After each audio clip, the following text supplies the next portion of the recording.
Hello there and welcome to a brand new horse racing show.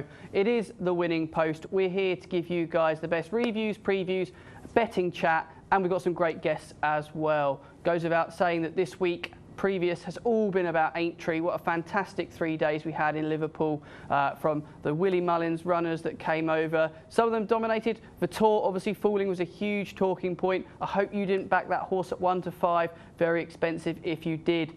Thistlecrack, another impressive victory. That horse heads on to Punchestown. Plenty of you are going to be keen to see what he can do over the Irish Sea. Well, I'm delighted to say that our first ever guest on The Winning Post is a jockey that plenty of you at the weekend will have been amazed by what he ended up doing.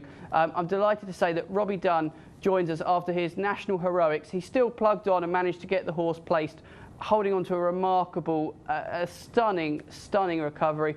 Robbie, good evening. How are you? Good evening, Sam. I'm good. It's great to hear from you. So I suppose the first question the viewers are going to want to know is talk us through it in your own words. How on earth did you hold on to Vic's canvas coming over that fence? I still quite don't know myself, but you don't get many opportunities to ride the Grand National, so you've got to make the most of them, and survival instincts, I suppose, took over. We've got the picture of you on the screen now, and it's just, I love the fact it's your Twitter profile picture, by the way. I thought it was absolutely magnificent. AP McCoy, if anyone's going to be impressed and you want to get praise from anyone, he was more or less speechless about your ride. He was eulogising about how brilliant it was. And obviously to go on from that and then head down to, I thought you still had a great chance when you reached sort of just before the elbow. Did you think you were gonna end up possibly as well placed as you did after that happened?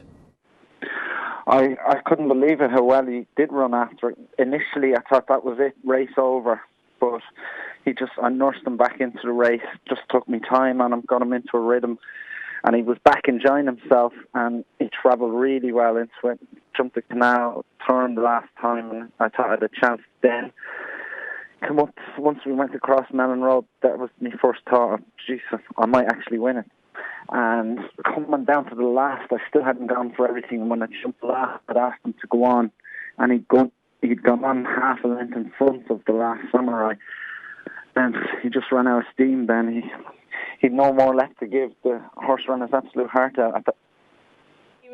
He was a really big price. I mean, I think he was around 100 to 1. I went back through the form book and had a look after the race, as you do. And obviously, he had a good run in the Bet365 Gold Cup at Sandown. But were you expecting that kind of run? Had the trainer suggested that he was in good form? Yes, well, I rode him in the Beecher Chase in December, and he wasn't fully wound up, and he ran a good race. He finished fifth. He was only beaten 3 lengths. And fair play to Dermot McLaughlin, he had him absolutely spot on for the day. I went home and sat on him in Ireland on Easter Sunday, it was, in fact. And I couldn't believe the form the horse was in. I really thought I had a realistic chance of being placed. He certainly impressed his backers, I think, and for his age as well, he ran an absolutely brilliant race. I believe Market Raisin Racecourse presented you with a little bit of a celebratory reward for your efforts as well. Can you fill us in on that? Yes, I was rewarded a bottle of champagne for me efforts, Saturday's efforts, when I was in Market Raisin on Sunday, which was very good of them, I must say. I guess you've had an awful lot of attention as a result of this particular race. I noticed your Twitter profile was particularly busy with great words of suggestions. One particular pundit suggested you should be winning Ride of the Month for that effort, even though it usually goes to a horse that's won. Are you going to obviously look forward to the National next year? Is it the sort of race that you kind of have to have that luck in running to have things happen? Do you think the fences are that bit easier now? Oh, absolutely. You need all the luck in the world around there. My first ride, obviously, in the National, so there's still a fair test, no matter what anyone says. That's fantastic stuff. And I believe you obviously have got some additional attention after this, but you are still seeking a main sponsor for your National Hunt rides. Is that correct? Yeah, that's correct. the sponsor at the minute, so hopefully we'll be able to get something together now after Saturday. It would have been a good ad if I had anyone for Sunday. They would have got a lot of advertisement. Well, definitely, and you yourself are pretty busy, I noticed. You're riding across a few different yards now. The connection with Dan Skelton, is that something you're looking to try and strengthen? You enjoying riding for Dan? Yes, it's a yard on the up. I only live 4 miles away from him. I've been going in there a year. It's a great place to work. He's a great man. He's a great team behind him, and he's got a great team of horses. And you've obviously retained your link with Venetia. We go back to look through some of your big rides. The Scottish National was a particular highlight, as well as those big famous victories on Rigaden de Beauchesne. Have you got any horses coming up that our viewers should keep a little eye on, that you think any of the trainers you ride for have got a good squeak? I know coming up. Just to say, Robbie, you have got a few rides coming up at Stratford, I notice. You ride for plenty of trainers. Have you got a horse maybe to suggest that's coming up, perhaps needs the better ground, that our viewers could perhaps follow? There's nothing really I can think of firsthand. I suppose Di Burchell, I rode one horse of his called Ratify. He should nearly win again the next day, because everything wasn't ideal the last day. So hopefully he should go and do the business again the next day. Excellent. Well, I want to thank you for your time and joining us. Obviously, we mentioned those sponsorship opportunities. What's the best way of any potential sponsors getting in touch? Is it through Twitter, or have you got a website or anything like that? What's your Twitter handle? My Twitter handle is Robbie Dunne 1. That's the best. See a lot of ones after your name. So like I say, if anyone wants to get in touch that's watching, we will be putting this out across the Sports Tonight Live network. Robbie, I want to thank you for your time this evening, and just say well done on an incredible effort in the Grand National, and wish you the best of luck for the rest of the season. Brilliant. Thank you very much, Sam. Thank you to all their listeners. Well, there you have it. That was the man of the National. If you take away the winner, I still think it's one of the best stories in the race. If you join us after the break, we're going to have a Grand National expert in Adam Webb coming on to discuss all the form and pick out the bones of this year's Crabbies Grand National. Keep tuned. Well, welcome back, everybody. Thank you for joining us. Obviously, in the first half, we spoke to Grand National rider Robbie Dunne. He had that remarkable sit. I'm delighted to say we're going to have joining us shortly on the phone Adam Webb of the Press Association. He is a massive Grand National fan, and he's going to take us through some of the history of the race, and he's going to look at the runners and riders from this year's event that may go on to return. Good evening, Adam. How are you? Good evening, Sam. I'm good, thanks. Yourself? Yeah, it's great to have you here. We'll not mince any words about it. Let's get started then. Rule the World, the winner, a 33-1 winner. I didn't see it coming. I'll ask you, can you just fill us in on his background and whether you thought he was up to winning a race of this type? Well, he was runner-up in the Neptune behind the new one a couple of years ago. He fractured his pelvis at the Punchestown Festival shortly after that. And it was an excellent job by Mouse Morris to get him back on the track to start with. Personally, I didn't think he'd stay the trip. In the Irish National last year, I wasn't convinced he saw for out 3 mile 5. So he was one that I struck off my list quite early, and I was quite surprised by the elbow to see him put in an effort like that. A hell of a performance by him, especially by David Mullins as well, in his first ride in the race. It's such a cool head for a 19-year-old, and he did really well to sit tight at the fourth last when he could have easily come off his back.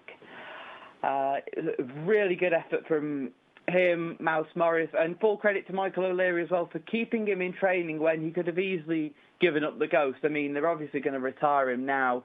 A long, happy retirement that he thoroughly deserves. Yeah, I think a lot of people were just staggered to see a horse that's come back from 2 very serious injuries run so well in a national. There was a lot of debate, obviously, about whether a horse of his type should be in the race with his background and, you know, the fact that he hadn't won a race of that type. Did you have a view, particularly on the selection criteria in the national? Do you think that should be changed? Not really. I like it as it is now. I think the qualifying rules as they are now are very good. I mean, you need to finish in the first 4 over 3 miles in a chase. Rule the World had done that. Although he was a maiden, it didn't particularly fuss me that he was in the race. He had been second in an Irish National. He had some good, solid novice chase form behind No More Heroes and various other horses throughout the 2 years. He had enough experience. One thing that I do like in a Grand National horse is the fact that they've had at least 10 runs over fences. So it proves to me that they've got experience in various fields, various ground, various trips. He had that, but as I said earlier, I just felt that he wouldn't see out the trip. I think the rain was a big factor as well. I think the softer ground definitely helped him.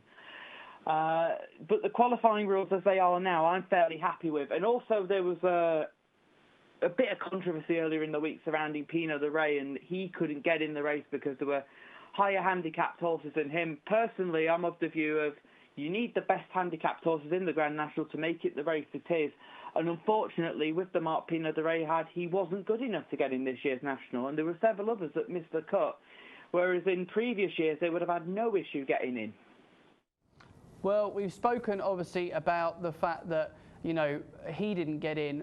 The ones that did get in that were possibly a little bit unlucky, The Last Samurai, I thought ran an absolute stormer of a race. I was really impressed with him. And also Vic's Canvas. We spoke to Robbie Dunne earlier, but I'd like to get your view on the second and third in the race. The Last Samurai, I fell in love with him at the weekend. He was a horse I've always liked, The Last Samurai, but it was on Saturday when I really realised how good this horse is. He had some excellent form throughout the season. Obviously switched from Donald McCain to Kim Bailey, and Kim has done a fantastic job with this horse. I did worry about his jumping, not that he's an unsound jumper. It was the fact that he spent long enough in the air in his wins at Kempton and Doncaster. But I was just amazed at how well he jumped, how well he travelled, and the fact that he stuck his neck out, firstly to send off Vic's Canvas, who's himself run an excellent race. I'll talk about him in a second. And the fact that when Rule the World went past, he still stuck at it so gamely. He, for next year, could potentially come back. He may be too high in the handicap, although they have got 12 months away. His mark could come down a couple of pounds with a few runs in between. Vic's Canvas, for a 13-year-old, it was a really good run. And the recovery Robbie Dunne made at Beeches was similar to what Ryman Reason and Brendan Powell did all those years ago. And I thought his chance had gone there and then, so I was surprised to see him there on the second circuit. Without that mistake, he'd have probably gone closer. I don't think he'd have won. I just think his effort petered out in the final furlong. He didn't quite get the trip, but it's a really commendable effort from him. I mean, he may come back as a 14-year-old. He's still relatively lightly raced for his age. An excellent effort from both of them. The Connections have every right to be proud of them. Yeah, I certainly think, speaking to Robbie as well, he was as surprised as anyone that he managed to hang on. Well, we'll just ask you one more question regarding Aintree. Away from the Grand National, what was the biggest performance of the 3 days for you? Obviously, we saw some very short-priced Cheltenham Festival winners back it up. We saw Vautour falling. But which was the most eye-catching to you? Someone like Thistlecrag or Duvan? The biggest eye catcher for me actually came on Thursday in the anniversary hurdle with Apple's Jade. She was mightily impressive. To win like that on the bridle by 41 lengths, and Brian Cooper still sat there in literally second gear, I just thought it was a phenomenal performance.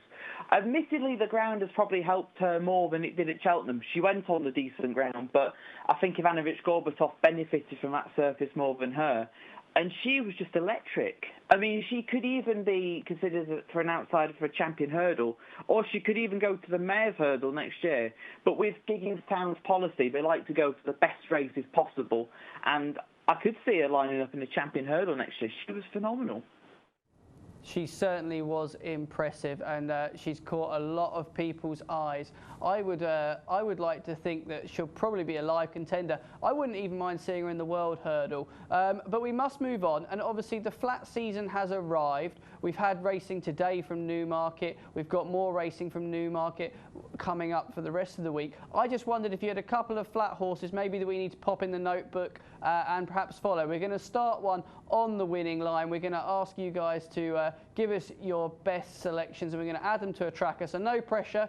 You're the second guest to have to do this. What are you going to put up? You've got 2 selections you can give us. I'm going to give you 2 grey horses. One that actually runs tomorrow at Beverley, a horse called Opposition, who's trained by a Dunlop. He ran in 3 decent maidens, 2 at Newbury and 1 at Nottingham, all behind fairly decent horses that could potentially be group class. He needed every yard of a mile on all 3 of those, and he just shapes as though he's going to be a real staying type this season. He starts off at Beverley tomorrow over 12 furlongs. I'd be disappointed if he wasn't going close off 69. Long term, he could potentially be a horse maybe for something like the Melrose at York in August at the Ebor meeting. Very nice horse. He's long-term prospects and could even end up racing abroad in the future. He seems the type that Ed Dunlop would excel with.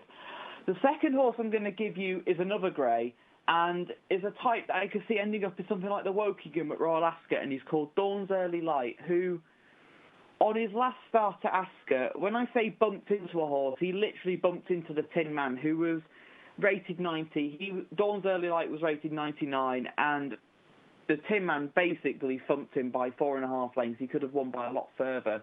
The Tin Man has since gone on to proven himself in a Group 1 when he was 4th on Champions Day behind Muhara. Dawn's Early Light, the key to him, he needs fast ground. He wants 6 furlongs. Ascot, he's already won it. He's a course and distance winner. I could see him being the type that could go really well in something like the Wokingham. Right, well, thank you so much for those selections, Adam. Don't forget, guys, follow us on Twitter. You've been watching The Winning Post. Thanks for joining us. Thanks to my guest, Robbie Dunne, and thank you for my guest, Adam Webb. Tune in for next week. We'll be giving you more tips, betting discussion, and everything else you need.